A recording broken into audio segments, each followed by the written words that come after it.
philosophy has a twofold nature. On the one hand, philosophy is like the natural sciences. It makes cumulative progress, it uncovers truth gradually. That's one side of philosophy.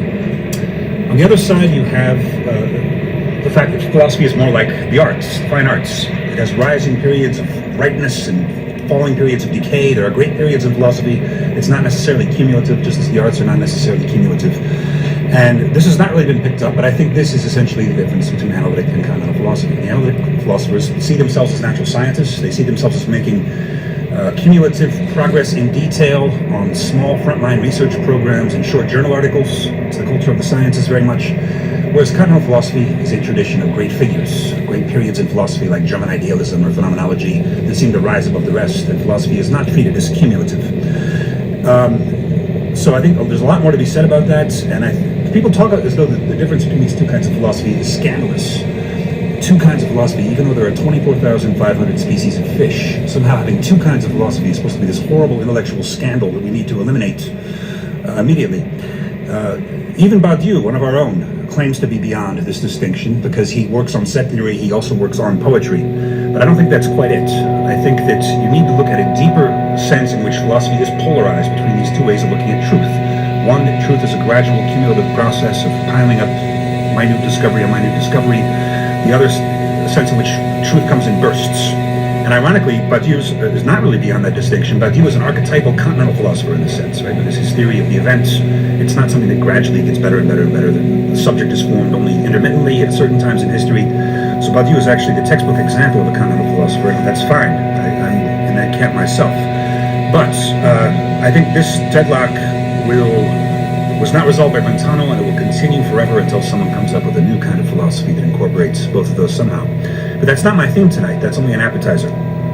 My theme is that in the continental tradition, to which I and probably almost all of you belong insofar as you do philosophy,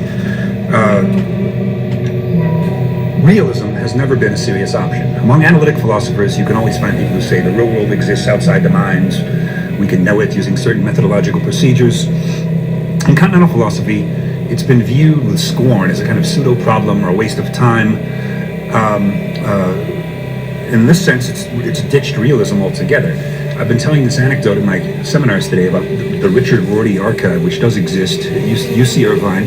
A friend of mine was in there and saw a letter from Rorty to somebody that said, every 10 years or so, somebody writes a book with a title something like Beyond Realism and Idealism. And it turns out, always, that what's beyond realism and idealism is idealism. So in other words, you say it's a false problem because we ourselves are the ones who posit the very difference, and so the difference between realism and idealism is already contained in our very addressing of the question. That's an idealist position.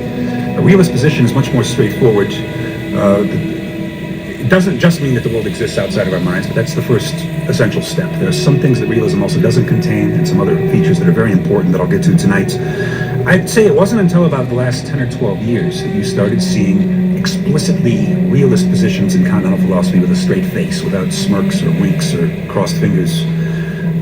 Bernard Latour, for example, one of my favorite philosophers alive today, uses the term realism in Pandora's Hope in 1999, but he doesn't really mean it. He's trying to redefine the term so that it doesn't mean what it used to mean.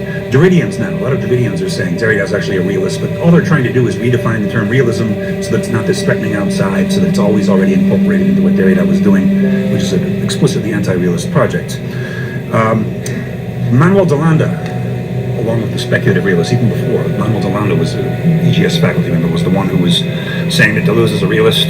Deleuze believes there's an external reality outside the mind, and that's why he's not a postmodernist. And that reading of Deleuze has certainly been contested.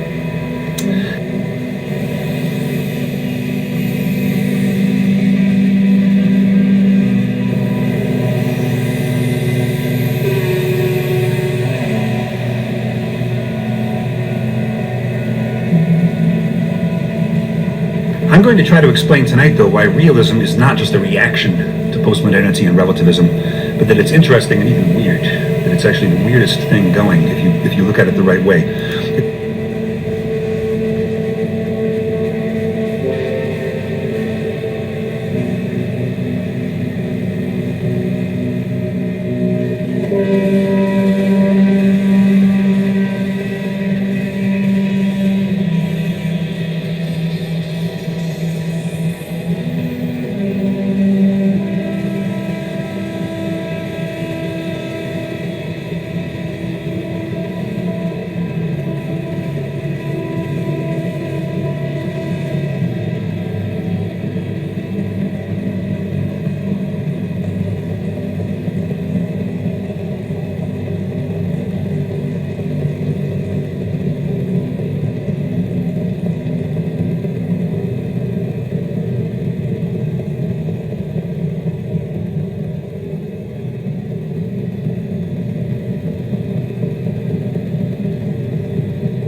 I'm going to try to explain tonight, though, why realism is not just a reaction to postmodernity and relativism, but that it's interesting and even weird.